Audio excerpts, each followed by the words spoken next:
പലപ്പോഴും ഇത്രയും നാൾ ഞാൻ സ്പെൻഡ് ചെയ്യണോ, ഇത്രയും നാൾ ഞാൻ പഠിക്കണോ എന്നൊരു ചിന്തയാണ് പല കുട്ടികളും.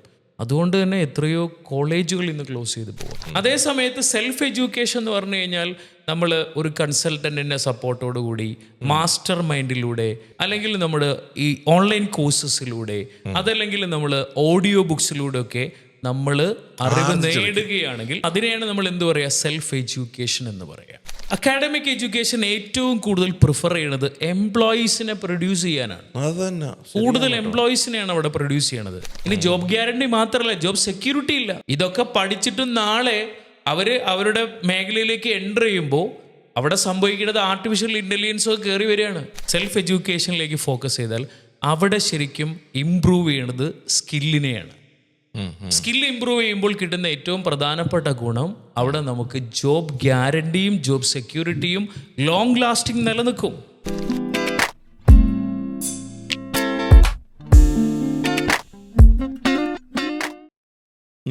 സൈദ് ഭായ്, ഞാൻ ബി.കോം ഫൈനൽ ഇയർ ആയപ്പോൾ, എൻ്റെ ബി.കോം ഫൈനൽ ഇയറിൽ ഞാൻ പയ്യെ ഡ്രോപ്പ് ഔട്ട് ചെയ്തിട്ട് വന്നൊരാളാണ്. പിന്നീട് ഞാൻ ബി.കോം എഴുതിയെടുത്ത്. കാരണം ഞാൻ ബി.കോം ഒരു എന്നെ സംബന്ധിച്ച് അക്കാഡമിക്കൽ സബ്ജക്റ്റാണ്.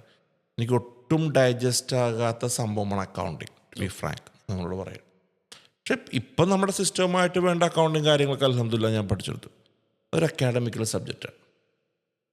അടുത്തൊരു സാധനമുണ്ട്, ഒരു സെൽഫ് എഡ്യൂക്കേഷൻ. എനിക്കിഷ്ടം ഈ ക്യാമറകളോടും വിഷ്വലുകളോടും ഫോട്ടോ എടുക്കുക, അല്ലെങ്കിൽ ഈ ഡിവൈസുകളെ കുറിച്ചൊക്കെ പഠിക്കുക എന്നുള്ള കാര്യങ്ങളാണ് എനിക്ക് പേഴ്സണലി ഇഷ്ടം. അൽഹംദുലില്ലാഹ് ഞാൻ അതിൻ്റെ പുറകെ പഠിക്കാൻ പോയപ്പോൾ എനിക്ക് ഒരുപാട് അറിവുകൾ ഞാൻ സ്വയം ആർജിച്ചെടുത്തു എന്ന് വെച്ച് കഴിഞ്ഞാൽ ഞാൻ ഇൻ്റർനെറ്റിൻ്റെ സഹായം, എൻ്റെ എൻ്റെ ഈ ഫീൽഡിൽ എക്സ്പേർട്ടായിട്ടുള്ള ആൾക്കാരുടെ സഹായമൊക്കെ ചോദിച്ച് മനസ്സിലാക്കിയിട്ടാണ് അൽഹംദുലില്ലാഹ് ഞാനത് ചെയ്തത്. എന്ന് പറഞ്ഞാൽ ബി.കോം മോശമായിരുന്നു എന്നല്ല കേട്ടോ.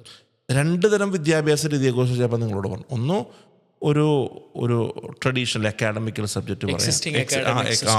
യെസ്. രണ്ടാമത് വരുമ്പോൾ ഞാനൊരു സെൽഫായിട്ട് അൽഹംദുലില്ലാഹ് കാര്യങ്ങൾ പഠിച്ചു. As A consultant, as A trainer, ഒരുപാട് ആൾക്കാരെ നിങ്ങൾ കാണുന്നതാണ്.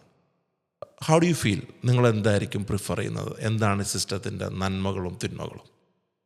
ഏറ്റവും ഇമ്പോർട്ടൻ്റ് ആയിട്ടുള്ളതെന്ന് പറഞ്ഞാൽ ഒരു പക്ഷേ കാലോചിതമായിട്ടുള്ളൊരു നല്ലൊരു സബ്ജക്റ്റായി ബാധിക്കും എൻ്റെ മുന്നിൽ. കാരണം എൻ്റെ ഒരു പ്രൊഫഷൻ ഞാൻ സ്റ്റാർട്ട് ചെയ്യണത് സ്കൂൾ അധ്യാപകനെ വർഷങ്ങൾക്കും മാഷാണ്. ഞാൻ ഹയർ സെക്കൻഡറി സ്കൂളിലേക്കായിരുന്നു ഞാൻ ഫസ്റ്റ് എൻ്റെ ക്വാളിഫിക്കേഷൻ. അതിനുശേഷം ഞാൻ കുറച്ച് നാൾ കോളേജിലൊക്കെ വർക്ക് ചെയ്തു. അപ്പോൾ അതിനുശേഷമാണ് പിന്നീട് ഞാൻ ഈ പറയുന്ന എൻ്റെ ഈ ഒരു management consultant and business training മേഖലയിലേക്ക് ഞാൻ 3 വർഷമുള്ള ഡിഗ്രി ഇപ്പം 4 വർഷത്തിലേക്ക് മാറുമ്പോഴും എന്തുകൊണ്ട് മാറുന്നു, എന്തിന് മാറുന്നു എന്നൊക്കെ ചോദിക്കുമ്പോൾ ബാക്കി നേരത്തെ പറഞ്ഞു ബി.കോം പഠിച്ചു, 3rd ഇയറിൽ ഡ്രോപ്പ് ഔട്ട് ഞാൻ നിർത്തി, എനിക്ക് പറ്റില്ല. ഓക്കെ, മനസ്സിലായി. ഇത് എന്താ കാര്യം എന്ന് വെച്ച് കഴിഞ്ഞാൽ ഇബാക്ക കൃത്യമായിട്ട് മനസ്സിലാക്കുകയാണെങ്കിൽ ഇന്ന് ബിസിനസ് സ്ഥാപനങ്ങളൊക്കെ നേരിടുന്ന ഏറ്റവും പ്രധാനപ്പെട്ട ഒരു പ്രശ്നം ടാലൻസിനെ ഇവിടെ കിട്ടാനില്ല. ഒന്നാമത്തെ കാര്യം.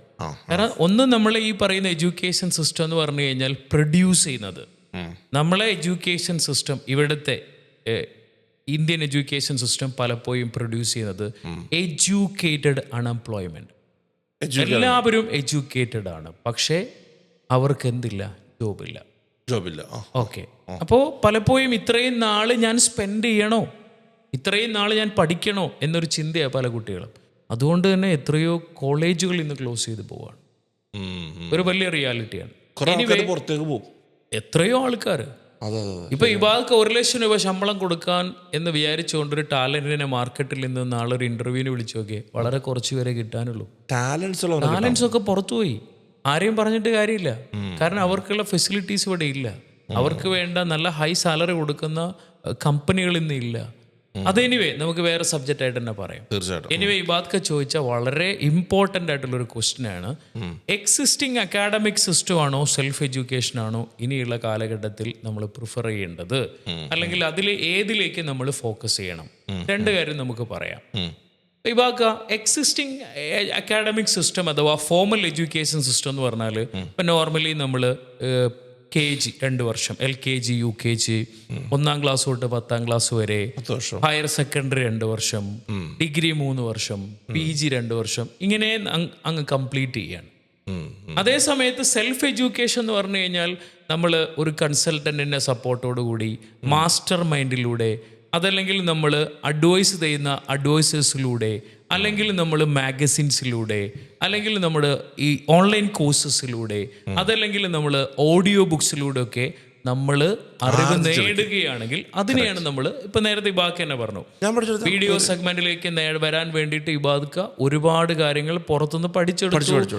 ഹൈ സ്കിൽഡ് ആയിട്ടുള്ള ആൾക്കാരെടുത്ത് പോയിട്ട് അവരുടെ കാൽക്കിയിൽ പോയിട്ട് കണ്ടന്റ് പഠിച്ചു, ടെക്നിക്കലി പഠിച്ചു, ഇതെങ്ങനെ ഇതിന്റെ കാര്യങ്ങളൊക്കെ ടെക്നിക്കലി പഠിച്ചു. ഇബാക്ക തീർച്ചയായിട്ടും അതിനെയാണ് നമ്മൾ എന്ത് പറയാ, സെൽഫ് എഡ്യൂക്കേഷൻ എന്ന് പറയാം. അക്കാഡമിക് എഡ്യൂക്കേഷൻ ഏറ്റവും കൂടുതൽ പ്രിഫർ ചെയ്യുന്നത് എംപ്ലോയീസിനെ പ്രൊഡ്യൂസ് ചെയ്യാനാണ്.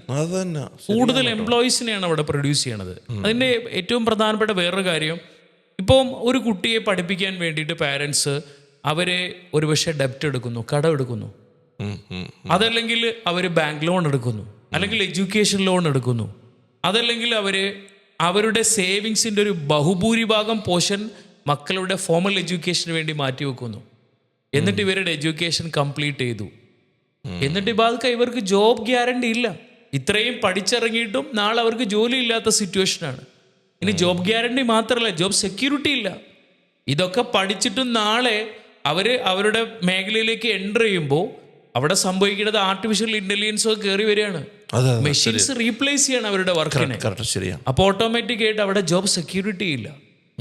നാളെ സംഭവിക്കുന്നത് എന്താ, ഈ പറയുന്ന ലോണ് തിരിച്ചെടുക്കാൻ പറ്റാതെ, കടം തിരിച്ചെടുക്കാൻ പറ്റാതെ, എഡ്യൂക്കേഷൻ ലോൺ തിരിച്ചെടുക്കാൻ പറ്റാതെ പാരൻസും ഫാമിലിയും വലിയ പ്രശ്നത്തിലേക്ക് പോവുകയാണ്.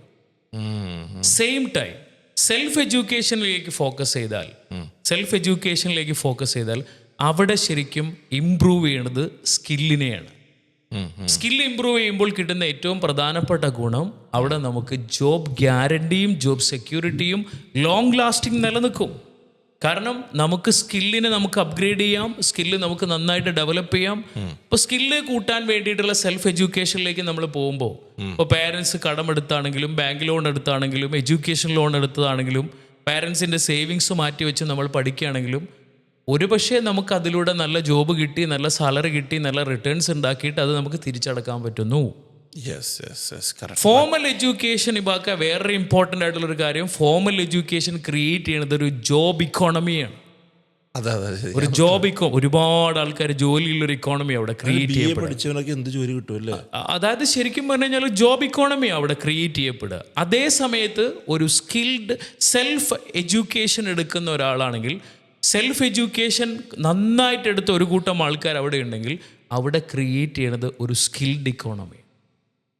രണ്ടായിരിക്കും. ഇക്കോണമിയുടെ റേഞ്ച് മാറി. സ്കിൽഡ് ഇക്കോണമി ആയിരിക്കും നല്ല പോലെ ഫാസ്റ്റായിട്ട് ഗ്രോ ചെയ്യുന്ന ഇക്കോണമി. അടുത്ത ഏറ്റവും പ്രധാനപ്പെട്ട കാര്യം, ഫോമൽ എഡ്യൂക്കേഷനിൽ നമ്മൾ കൃത്യമായിട്ടും, ഞാനൊരു മാനേജ്മെൻറ്റ് കൺസൾട്ടൻ്റ് അല്ലെങ്കിൽ ഒരു ബിസിനസ് മേഖലയിൽ വർക്ക് ചെയ്യുന്ന ഒരാളെന്നുള്ള രീതിയിൽ ഞാൻ പറയുകയാണെങ്കിൽ, ശരിക്കും ഫോമൽ എഡ്യൂക്കേഷൻ്റെ റിട്ടേൺ ഓൺ ടൈമും റിട്ടേൺ ഓൺ ഇൻവെസ്റ്റ്മെൻറ്റും നമ്മൾ നോക്കുമ്പോൾ അത് റിസൾട്ടിലേക്ക് എത്തിയിട്ടില്ലെങ്കിൽ റിട്ടേൺ ഓൺ ടൈമും റിട്ടേൺ ഓൺ ഇൻവെസ്റ്റ്മെൻറ്റും ഹ്യൂജ് ലോസാണ്. ഫോർ എക്സാമ്പിൾ, ഇബാദ്ക്കയുടെ മകൾ അല്ലെങ്കിൽ ഇബാദ്ക്കയുടെ മോന് അവർ ഭാവിയിൽ വളർന്നു. ഇബാദ്ക്ക അത്രയും കാലം കഷ്ടപ്പെട്ട് ബിൽഡ് ചെയ്തെടുത്ത ഇബാദ്ക്കയുടെ സേവിങ്സ്, അല്ലെങ്കിൽ ഇബാദ്ക്ക മറ്റാരെങ്കിലും കയ്യിൽ നിന്ന് കടമെടുത്തുകൊണ്ട് മക്കളെ എഡ്യൂക്കേഷന് വേണ്ടിയിട്ട് ഇബാദ്ക്ക അത് സ്പെൻഡ് ചെയ്യാന്ന് വിചാരിച്ചോ? അവരെത്ര നാളാണ് ഈ എഡ്യൂക്കേഷൻ സിസ്റ്റത്തിൽ ടൈം എടുത്ത് പഠിക്കുന്നത്? ഡിഗ്രി വരെ പഠിച്ച ഇബാക്ക 17 വർഷം, PG കംപ്ലീറ്റ് ചെയ്ത് കഴിഞ്ഞാൽ 19 വർഷം. ഇത്രയും സമയം അവിടെ ഇൻവെസ്റ്റ് ചെയ്തിട്ട് അതിൻ്റെ റിട്ടേൺ ഓൺ ടൈം ഇബാദ്ക്ക ഒന്ന് കമ്പയർ ചെയ്ത് നോക്കി, അത് ഹ്യൂജ് ലോസാണ്. റിട്ടേൺ ഓൺ ഇൻവെസ്റ്റ്മെൻറ്റോ, ഇബാദ്ക്ക ഈ ഫണ്ട് ഇതിനു വേണ്ടി യൂസ് ചെയ്യാതെ വേറെ ഏതെങ്കിലും ഹൈ റിട്ടേൺസ് കിട്ടുന്ന ഒരു ഇൻവെസ്റ്റ്മെന്റിലേക്ക് മാറ്റുകയാണെങ്കിൽ എത്ര റിട്ടേൺസ് ഇബാദ്ക്ക ഫ്രീക്വൻ്റ്ലി കിട്ടുമായിരുന്നു. സ്പെൻഡ് ചെയ്യേണ്ടെന്നല്ല ഞാൻ പറയുന്നത്, പക്ഷെ അതാണ് അതിൻ്റെ ഒരു പ്രത്യേകത. അതേ സമയത്ത് സെൽഫ് എഡ്യൂക്കേഷനിലേക്ക് നമ്മൾ ഈ ഫണ്ട് നമ്മൾ ഇറക്കിയാൽ, സെൽഫ് എഡ്യൂക്കേഷന് വേണ്ടി നമ്മൾ സമയം മാറ്റിവെച്ചാൽ, അവർക്ക് ഇഷ്ടമുള്ളത് പഠിപ്പിച്ചാൽ, യെസ്, തീർച്ചയായിട്ടും റിട്ടേൺ ഓൺ ടൈമും റിട്ടേൺ ഓൺ ഇൻവെസ്റ്റ്മെന്റും അവിടെ എന്തായിരിക്കും? പ്രോഫിറ്റ് ആയിരിക്കും. മാത്രമല്ല ഈ സെൽഫ് എഡ്യൂക്കേഷനിൽ നമുക്ക് ഭയങ്കര ഫ്രീഡാണ്. നമുക്ക് ഇഷ്ടമുള്ള സാധനം നമുക്ക് ഇഷ്ടമുള്ള സമയത്ത് പഠിക്കാം. പഠിക്കും. ഫോമൽ എഡ്യൂക്കേഷനിൽ അത് പോസിബിൾ അല്ല. എന്നാൽ ഇവക്ക് ഒരു കാര്യമുണ്ട്, എന്നോട് ചോദിച്ചതുകൊണ്ട് ഞാൻ പറയാണ്, ഫോമൽ എഡ്യൂക്കേഷൻ ഈ സൊസൈറ്റിയിൽ ആവശ്യമാണ്. അതെ. ലാംഗ്വേജ് പഠിച്ചാൽ പോരെ. ഇവക്ക് ഫോമൽ എഡ്യൂക്കേഷൻ നമ്മളെ സൊസൈറ്റിയിലും നാടിനും ലോകത്തിനും ആവശ്യമാണ്. എന്താ കാര്യം? പ്രൊഫഷണൽസിനെ ക്രിയേറ്റ് ചെയ്യണം. ഫോർ എക്സാമ്പിൾ, നല്ല ഡോക്ടേഴ്സ്, നല്ല എഞ്ചിനീയേഴ്സ്, നല്ല ലോയേഴ്സ്, നല്ല നേഴ്സുമാർ, നല്ല ആർക്കിടെക്ട്സ്, ഇവർ ക്രിയേറ്റ് ചെയ്യപ്പെടണമെങ്കിൽ നമ്മളെ നാട്ടിൽ ഫോമൽ എഡ്യൂക്കേഷൻ അത്യാവശ്യമാണ്. അതേ സമയത്ത് ഇബാദ്ക്ക് നല്ല പോലെ സ്കില്ല് നേടി, ഒരാൾക്ക് നല്ല പോലെ സ്കില്ല് നേടി നല്ല പോലെ വെൽത്ത് ക്രിയേറ്റ് ചെയ്യാൻ അയാൾ ആഗ്രഹിക്കുന്നുണ്ടെങ്കിൽ, ഷോർട്ട് പീരീഡിൽ നല്ലൊരു വെൽത്തി പേഴ്സൺ ആവാൻ അയാൾ ആഗ്രഹിക്കുന്നുണ്ടെങ്കിൽ, എക്സിസ്റ്റിംഗ് അക്കാഡമിക് എഡ്യൂക്കേഷനിൽ നിന്ന് മാറി സെൽഫ് എഡ്യൂക്കേഷനിന് വേണ്ടി സമയം കണ്ടെത്തുന്നതായിരിക്കും അയാൾക്ക് ഏറ്റവും അഭികാമ്യം. നല്ലത്. യെസ്. നിങ്ങൾ എന്തിനാ സപ്പോർട്ട്? ഞാൻ എപ്പോഴും സെൽഫ് എഡ്യൂക്കേഷനെ ഫോക്കസ് ചെയ്യുന്ന ആളാണ്. സെൽഫ് എഡ്യൂക്കേഷനാണ് ഏറ്റവും നല്ലത്. 4 വർഷത്തെ ഡിഗ്രി, 4 വർഷത്തെ ഡിഗ്രി എന്ന് ഞാൻ ഒരു കാരണവശാലും ഒരു ആംഗിളിൽ പോലും ഞാൻ അതിനെ അംഗീകരിക്കൂല. കാരണം എനിക്ക് അതിനോട് ഒരു കാരണവശാലും യോജിപ്പില്ല. കാരണം റിട്ടേൺ ഓൺ ടൈം, ഇതൊക്കെ നമ്മളൊക്കെ ലൈഫിൽ ടൈമിനല്ലേ ഏറ്റവും വാല്യൂ. ടൈമിനേക്കാളും വലിയ റിസോഴ്സ് നമ്മുടെ ലൈഫിൽ ഒന്നുമില്ലല്ലോ. ഡിഗ്രി സമയം എന്നതിനെ മാറ്റി കുറച്ചുകൂടെ എൻ്റെ ടൈമും എൻ്റെ മണിയും ഇതിലേക്ക് ഇൻവെസ്റ്റ് ചെയ്യാതെ എനിക്ക് ഇനിയും കുറേ കാര്യങ്ങൾ പഠിക്കാൻ പറ്റിയാണ്. തീർച്ചയായും അല്ലേ? Thank you so much Faiz bye. It's a very wonderful experience. Because നമ്മുടെ ആളുകൾക്ക് ഇതൊരു മനസ്സിലാകട്ടെ, സൊസൈറ്റി മാറണം, സിസ്റ്റം മാറണം. തീർച്ചയായിട്ടും. അല്ലാണ്ട് വെറുതെ നമ്മൾ ഈ വർഷങ്ങളോളമായിട്ട് കൊണ്ട് നടക്കുന്ന ആ ഒരു സിസ്റ്റത്തെ കാലോചിതമായിട്ട് നമ്മൾ മാറ്റാതിരിക്കുമ്പോൾ ഒരുപാട് പ്രശ്നങ്ങൾ നമ്മൾ ഫേസ് ചെയ്യണം. കാലോചിതമായിട്ട് നമ്മൾ അപ്ഡേറ്റ് ചെയ്യണം, കാലത്തിനനുസരിച്ച് നമ്മൾ മാറണം. മാറിയാൽ ആ ഒരു കൺസെപ്റ്റ് ഉള്ളവൻ 100% രക്ഷപ്പെടും. Thank you so much. Okay, അടുത്ത എപ്പിസോഡ് വിളിക്കാം കേട്ടോ. Thank you.